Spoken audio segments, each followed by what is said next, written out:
জুলাই আন্দোলনে বেসরকারি বিশ্ববিদ্যালয়ের সম্মুখ সারির সংগঠকদের নিয়ে আত্মপ্রকাশ করল প্রাইভেট ইউনিভার্সিটি ঐক্য। বৃহস্পতিবার বিকেলে আফতাবনগর অনুষ্ঠানে একাত্মতা জানিয়ে যোগ দেয় ছাত্রদল, ছাত্র শিবির ও বৈষম্য বিরোধী আন্দোলন সহ বিভিন্ন ছাত্র সংগঠন। এ সময় সংগঠনটির নেতৃবৃন্দের অভিযোগ, জুলাই আন্দোলনে বেসরকারি বিশ্ববিদ্যালয়ের শিক্ষার্থীরা সর্বোচ্চ শহীদ হলেও পরবর্তীতে ষড়যন্ত্রের মাধ্যমে বিভিন্ন ক্ষেত্রে তাদেরকে বাদ দেওয়া হয়েছে। দেশের কল্যাণে জুলাইকে ধারণ করে বেসরকারি বিশ্ববিদ্যালয়গুলোর এই প্রয়াস। এ সময় সংগঠনটি 18 জুলাইকে প্রাইভেট দিবস হিসেবে সরকারিভাবে স্বীকৃতির দাবি জানান।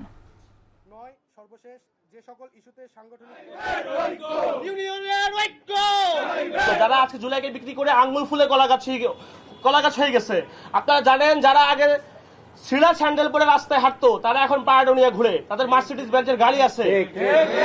যারা আজকে জুলাইকে বিক্রি করে কোটিপতি হয়েছে, প্রাইভেট বিশ্ববিদ্যালয়ের শিক্ষার্থীরা নিজেদের প্রয়োজনে কখনো রাস্তায় নামে নাই, কারণ আমাদের কখনো সরকারি চাকরির প্রয়োজন ছিল না। আপনারা যারা প্রাইভেটের স্টেটটাকে মাটি করে দেওয়ার জন্য ষড়যন্ত্র করেছিলেন, আপনাদের প্রত্যেকের মুখের একটা দাঁত ভাঙার জবাব দেওয়া হবে। তাদের দুর্নীতি যাতে আমরা ধরতে না পারি, তাদের বিরুদ্ধে যাতে আমরা আন্দোলন গড়ে তুলতে না পারি, আমরা যাতে ছাত্রদের অধিকার প্রতিষ্ঠা না করতে পারি, যাতে আমরা ইউনাইটেড না হতে পারি, এই কারণে তারা একটা ভুজুং ভাজুং বুঝিয়ে প্রাইভেট ইউনিভার্সিটিতে রাজনৈতিক অধিকার বন্ধ করার মাধ্যমে তারা তাদের সিন্ডিকেট বজায় রেখেছে।